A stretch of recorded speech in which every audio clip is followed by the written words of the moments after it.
चलिए अब एंगल का पार्ट 2 वाला वीडियो हम देखते हैं। पार्ट 1 में देखे थे कोण का सबसे पहला प्रकार में देखे थे वो न्यून कोण के बारे में। चलिए अब सेकंड प्रकार में देखते हैं आपका समकोण। ठीक है, सेकंड नंबर में कौन सा प्रकार आता है तो आपका समकोण आता है, समकोण। ठीक है, इसको इंग्लिश में जो बोला जाता है वो इंग्लिश में बोला जाता है राइट एंगल। क्या बोला जाता है? Right angle. तो देखिए समकोण का मतलब होता है, समकोण का मतलब होता है 90 डिग्री के कोण को, समकोण का मतलब होता है 90 डिग्री के कोण को समकोण कहा जाता है। क्या बोला जाता है? जैसे देखिए यहाँ पे डायग्राम के थ्रू देखिए, ठीक है, इसको आप ओ मान लीजिए, इसको ए, इसको बी, इसको सी, मतलब 90 डिग्री के कोण को ही क्या बोला जाता है? आपका समकोण बोला जाता है।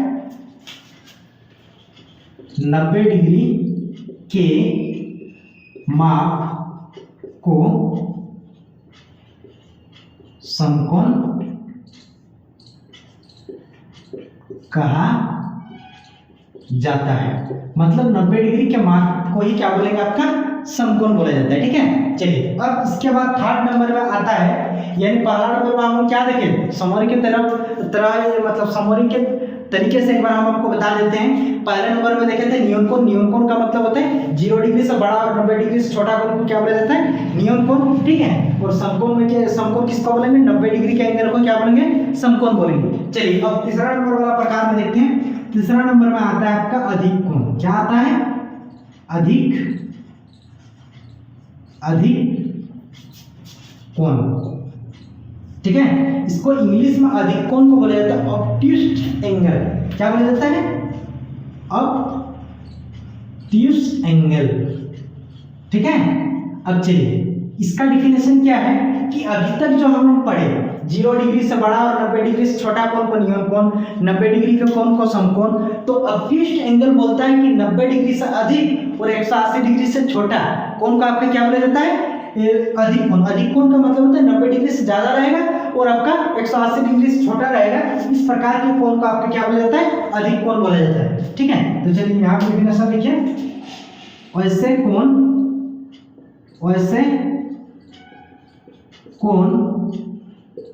जिसकी माप 90 डिग्री से बड़ा तथा 180 डिग्री से छोटा कोण को अधिक कोण कहते हैं। अधिक कोण कहते हैं। मतलब आप इसको समझिए कि ऐसा कोण जिसकी माप 90 डिग्री से बड़ा होगा और 180 डिग्री से छोटा होगा, वैसा एंगल को क्या बोला जाता है? आपका ऑब्ट्यूज एंगल यानी अधिक कोण। चलिए इसको समझते हैं एक डायग्राम के थ्रू। ये है आपका x आपका कौन सा कोण है? अधिक कोण है। इसका नाम ले लीजिए, ये है, ये वो है आपका, ये b है। तो यानी x जो होगा इस डिफिनेशन के अकॉर्डिंग x क्या होगा? 90 डिग्री से बड़ा। x क्या होगा? 90 डिग्री से बड़ा, बट 180 डिग्री से क्या होगा? छोटा। 180 डिग्री से क्या होगा? छोटा होगा। उसे क्या बोला जाता है? आपका मतलब इस सिंबल का मतलब होता है x आपका 90 डिग्री से बड़ा है और x आपका 180 डिग्री से छोटा है। इस प्रकार के कोण को ही आपका अधिक कोण बोला जाता है। जैसे अगर आप उदाहरण के तौर पे देखेंगे तो 90 डिग्री से बड़ा जैसा 95 डिग्री, ठीक है, 180 डिग्री से छोटा जैसा आपका 179 डिग्री, जैसे 150 डिग्री। ठीक है, इस प्रकार मतलब इन 90 डिग्री से बड़ा और 180 डिग्री से छोटा कोण को ही क्या बोला जाता है? आपका अधिक कोण। ठीक है, चलिए अब अगला एंगल जो आता है 4 नंबर में, इसका चौथा वाला प्रकार में आता है, वो आता है इसका ऋजु कोण। ठीक है, यानी ऋजु कोण बोलिए या फिर सरल कोण बोलिए, दोनों का मतलब एक ही होता है, जिसको फ्लैट एंगल बोला जाता है। फ्लैट का मतलब क्या होता है? Flat, this is the flat. ये क्या है? मेरा हैंड जो देख रहे हैं एकदम फ्लैट है। क्या है? फ्लैट का मतलब होता है एकदम सीधा। ठीक है, तो यानी इसको बोला जाता है ऋजु कोण। ऋजु कोण। इसको इंग्लिश में बोला जाता है फ्लैट एंगल, ANGLE। अब देखिए फ्लैट एंगल का मतलब होता है 180 डिग्री के कोण को क्या बोला जाता है, 180 डिग्री का जो भी एंगल होता है उस एंगल को क्या बोला जाता है, रिजु कोण। ठीक है, 180 डिग्री के कोण को रिजु कोण कहते हैं। मतलब 180 डिग्री के जो भी कोण रहेगा उस कोण को क्या बोलेंगे आप, रिजु कोण। जैसे देखिए ये फ्लैट है, ये एक सीधा लाइन है, ठीक है, मान लीजिए ये पे यहाँ पे वो है और ये जो ये पूरा फ्लैट है ना, इस फ्लैट का मतलब होता है सीधा, एकदम सीधा, मतलब 180 डिग्री के कोण को ही क्या बोला जाता है, आपका रिजु कोण बोला जाता है। क्या बोला जाता है, रिजु कोण।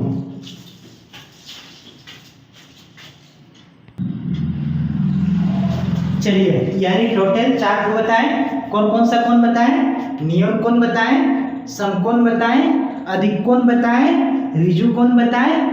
5 नंबर में आता है आपका प्रतिवर्ती कोण और 6 नंबर में आता है आपका समकोण। यानी अगर कोण के आधार पर देखा जाएगा तो इसको 6 प्रकार से बांटा गया है, मतलब 6 कैटेगरीज में बांटा गया है। कोण को कितना कैटेगरीज में बांटा गया है, 6। इसके अलावा भी 2 होता है, वो बताएंगे हम आपको। एक पूरक कोण होता है, दूसरा आपका समपूरक कोण होता है। ठीक है, तो चलिए सबसे पहले प्रतिवर्ती कोण का मतलब होता है कि प्रतिवर्ती कोण का मतलब होता है 180 डिग्री से बड़ा और 360 डिग्री से छोटा कोण को आपका क्या बोला जाता है, प्रतिवर्ती कोण। प्रतिवर्ती कोण का मतलब होता है कि 180 डिग्री से बड़ा और 360 डिग्री से छोटा कोण को ही आपका क्या बोला जाता है, प्रतिवर्ती कोण। ठीक है, तो चलिए इसका डेफिनेशन लिखिए। वैसे कोण जिसकी माप 180 डिग्री से बड़ा तथा 360 डिग्री से छोटा कोण को प्रतिवर्ती कोण कहते हैं। मतलब इसको आप समझ गए, प्रतिवर्ती कोण का मतलब होता है 180 डिग्री से बड़ा और 360 डिग्री से छोटा। चलिए इसको डायग्राम से थोड़ा देखते हैं। ठीक है, इसको OAB, यहां से यहां तक जो एंगल बन रहा है, यहां से यहां तक जो एंगल बन रहा है, इस कोण को ही क्या बोला जाता है, प्रतिवर्ती कोण। ये मान लीजिए x है, यानी x जो होगा, x ग्रेटर देन होगा 180 डिग्री से, बट लेस देन हो जाएगा 360 डिग्री से। ये 360 डिग्री से क्या हो जाएगा, छोटा हो जाएगा। जैसे अगर इसका उदाहरण में देखेंगे, अगर देखेंगे तो ये आ जाएगा 180 डिग्री से, जैसे 181 डिग्री, 190 डिग्री, ठीक है, 270 डिग्री, ये सब को ही हम क्या बोलेंगे, प्रतिवर्ती कोण। 180 डिग्री से बड़ा और 360 डिग्री से छोटा कोण को ही आपको क्या बोला जाता है, प्रतिवर्ती कोण। चलिए अब संपूर्ण कोण का मतलब होता है, चलिए इसको पहले डायग्राम के थ्रू समझ लेते हैं। संपूर्ण का मतलब होता है पूरा का मतलब पूरा कोण कितना होता है, 360 डिग्री होता है। पूरा जो एंगल क्रिएटेड होता है वो कितना आता है, 360 डिग्री। ठीक है, यानी 360 डिग्री का कोण को ही क्या बोला जाता है, आपका संपूरक कोण। 360 डिग्री के कोण को संपूर्ण कोण कहा जाता है, संपूर्ण कोण कहा जाता है। ठीक है, यानी संपूर्ण कोण का मतलब होता है 360 डिग्री के कोण को ही संपूर्ण कोण बोला जाता है। ठीक है, यानी बेसिकली ये आपका 6 प्रकार था। कोण का कितना था, 6 प्रकार। चलिए एक बार समरी की तरह इसको देख लेते हैं। देखिए सबसे पहले नियन कोण पढ़े। नियन कोण का मतलब क्या होता है, 0 डिग्री से बड़ा और 90 डिग्री से छोटा कोण को क्या बोलेंगे, नियन कोण। और जो 90 डिग्री का कोण होगा उसे क्या बोलेंगे, समकोण। और 90 डिग्री से बड़ा और 360 डिग्री से छोटा, 90 डिग्री से बड़ा और 180 डिग्री से छोटा कोण को क्या बोलेंगे, अधिक कोण। फिर 180 डिग्री का कोण जो होगा उसे रिजु कोण बोलेंगे। फिर 180 डिग्री से बड़ा और 360 डिग्री से छोटा कोण को क्या बोलेंगे, परिधिवर्ती कोण बोलेंगे, ठीक है। उसके बाद 360 डिग्री के कोण को क्या बोलेंगे, संपूर्ण कोण। इसके अलावा भी और दो कोण का प्रकार होता है, एक होता है आपका पूरक कोण, एक होता है आपका संपूरक कोण। तो अगला वाला वीडियो में जो बताएंगे वो स्पेशलिस्ट बताएंगे कि पूरक कोण क्या है और संपूरक कोण क्या है। थैंक यू, जय हिंद। हमको लगता है कि आप कोण तथा कोणों के प्रकार को पूरी तरह से समझ लिए होंगे। थैंक यू, जय हिंद। मिलते हैं नेक्स्ट वीडियो में, तब तक के लिए जय हिंद।